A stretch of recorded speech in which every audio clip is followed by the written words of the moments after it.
જોવા જઈએ તો છેલ્લા વર્ષ દિવસથી અમે કાયમી શિક્ષકની ભરતી માટે સતત ગુજરાત સરકાર પાસે અમે માંગણી મૂકી છે, પરંતુ એક જ વસ્તુ કહેવામાં આવે છે કે ટૂંક સમયમાં આવશે.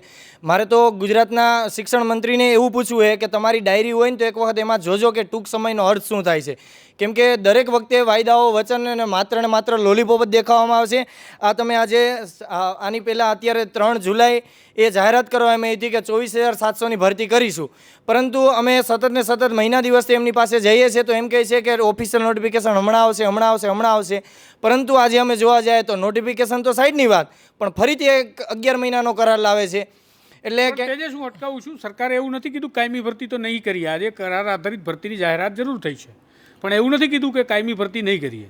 આ હાઈ નથી પાડતા કે નાઈ નથી પાડતા. આ સરકાર છે ને, ગુજરાતના મુખ્યમંત્રી ભૂપેન્દ્રભાઈ ને મારે એટલું જ કહેવું છે કે તમે જીવવાય નથી દેતા અને મરવાય નથી દેતા.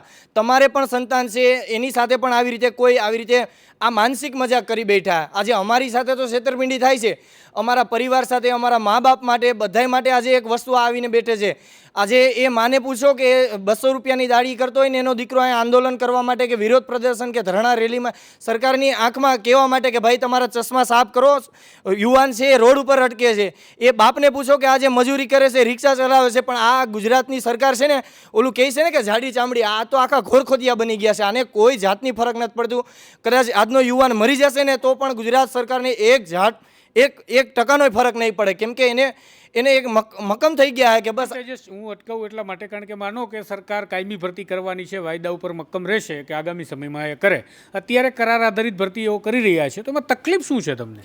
આ સરકાર અત્યારે કેવું કરી રહી છે, આપણે પેલી કહે ને મજાક છે.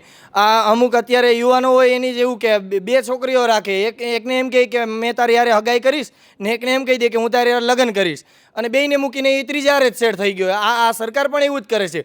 ઓલા જ્ઞાન સહાયકને એમ કહે છે કે ના તમારો તો કરાર છે, અમે રિન્યૂ કર્યા રાખશું, અને બીજા ઉમેદવારો જ્યારે કાયમી ભરતી માટે જાય છે કે ના તમને તો કરવાના છે. હવે સાહેબ વિચારીએ કે કોઈ 5 સીટ ખાલી હોય, 5 ખુરશી હોય, સંગીત ખુરશી રમતા હોય, અને એમાં 6 ઉમેદવાર હોય તો એક ઉમેદવારને તો એમને જ રહેવાનું છે. તો આ સરકારે પેલા જ્ઞાન સહાયકના નામે બધી સીટો ફૂલ કરી દેવામાં આવશે, અને પછી જ્યારે અમે જશું ને ત્યારે તો એમ કહેશે કે ભાઈ અમારી પાસે જગ્યા જ ખાલી નથી, તો શા માટે અમે ભરતી કરીએ. એટલે કંઈક ને કંઈક આ ગુજરાત સરકાર છે એમને ભટકાવવાનું, ભરમાવાનું ને સતત વર્ષ દિવસથી અમારી હેરે માનસિક ટોર્ચર કરી દીધું છે.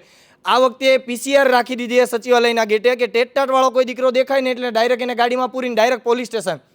આ તો આ શિક્ષણ મંત્રીને મારે કેવું, આ કોઈના બાપાની જાગીર નથી સચિવાલય કે તમે કોઈને પણ રોકી શકો. ધારાસભ્ય હોય કે સાંસદ હોય કે નેતા હોય, કાર્યકર્તા, આમ જનતા બધી જ સચિવાલયમાં જઈ શકે, તો શા માટે અમે નહીં જઈ શકતા? અરે અમે તમને ચૂંટીને નામ મોકલીએ, અમારા સવાલોનો જવાબ દેવા માટે તમને બેઠાડ્યા, બાકી તો તમે ના બેઠા. અરે તમને ન જવાબ દેવાની તમારામાં ઓકાત હોય, તમારામાં ત્રેવડ હોય તો તમે પદ છોડી શકો છો, પણ અમારા જવાબ તમે આપવા માટે રેડી રહો. બસ એટલી જ અમારી માંગ. વૈષ્ણવજન તો તેને કહીએ જે